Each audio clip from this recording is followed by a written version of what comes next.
दोस्तों नमस्कार। पहले डोकलाम और फिर गलवान की घटना को अंजाम देकर चीन ने भारत को उसकी पावर याद दिला दी, जिस तरह हनुमान जी को उनकी शक्तियां याद दिलानी पड़ती थी। क्योंकि आप खुद देख सकते हैं कि 2016 तक आपने कभी सुना भी नहीं होगा कि भारत चीन को पछाड़ेगा, हराएगा या चीनी कंपनियों पर बैन लगाएगा। उल्टा ये कहा जाता था कि हम चीन के साथ कोऑपरेशन करेंगे, उसके साथ मिलकर मैन्युफैक्चरिंग करेंगे। लेकिन चीन ने डोकलाम और गलवान घाटी की घटना को अंजाम देकर भारत को यह सब करने पर मजबूर कर दिया कि चीन के साथ कंपटीशन करना होगा, उसे हर मामले में पछाड़ो। और उसी का नतीजा आज की हमारी ये खबर है। दरअसल खबर आई है कि भारत में $500 बिलियन का एफडीआई यानी फॉरेन डायरेक्ट इन्वेस्टमेंट आने जा रहा है। और इस बात की पूरी उम्मीद जताई जा रही है कि आने वाले 5 सालों में हर साल $100 बिलियन का कम से कम एफडीआई भारत आया करेगा। ये तो कम से कम है और इसीलिए कहा जा रहा है कि आने वाले 5 सालों के अंदर $500 बिलियन भारत में आएंगे।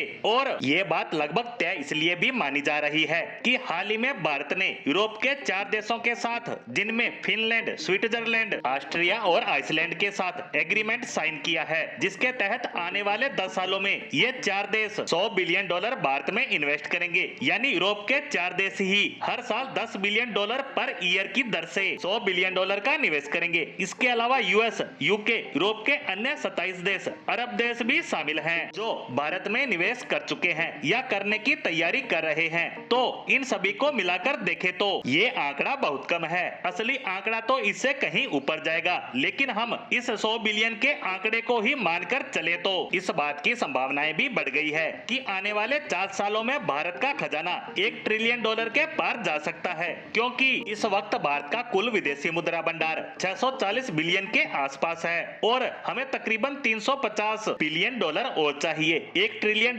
तक पहुंचने के लिए। ऐसे में इस एफडीआई की मदद से हम ये आंकड़ा 3 से 4 सालों में पार कर सकते हैं। लेकिन अब सवाल ये उठता है कि हम खजाने को 1 ट्रिलियन तक क्यों ले जाना चाहते हैं। तो इसके पीछे का कारण है कि जब हमारा खजाना इस आंकड़े को छुएगा तो वह दुनिया का दूसरा सबसे बड़ा खजाना होगा। क्योंकि इस वक्त सबसे बड़ा विदेशी मुद्रा भंडार $3 ट्रिलियन का चीन के पास है। हालांकि यह तेजी से गिर रहा है क्योंकि विदेशी निवेशक बड़ी तेजी के साथ अपना पैसा चीन से निकाल रहे हैं और उसका एक्सपोर्ट भी लगातार गिर रहा है। वहीं भारत की तेजी से बढ़ रही इकोनॉमी का सबसे बड़ा कारण है उसका बढ़ता एक्सपोर्ट। यानी एक तरफ एफडीआई बढ़ रहा है, दूसरी तरफ हम विदेशों में सामान बेचकर विदेशी मुद्रा कमा रहे हैं और तीसरा है विदेशों में रहने वाले भारतीय भी अब रिकॉर्ड पैसा भारत भेज रहे हैं। इस प्रकार भारत के पास बहुत बड़ी संभावनाएं हैं कि आने वाले सालों में हम बड़े बड़े देशों को पटकनी दे सकते हैं। वहीं विदेशी निवेश बड़े पैमाने पर आने से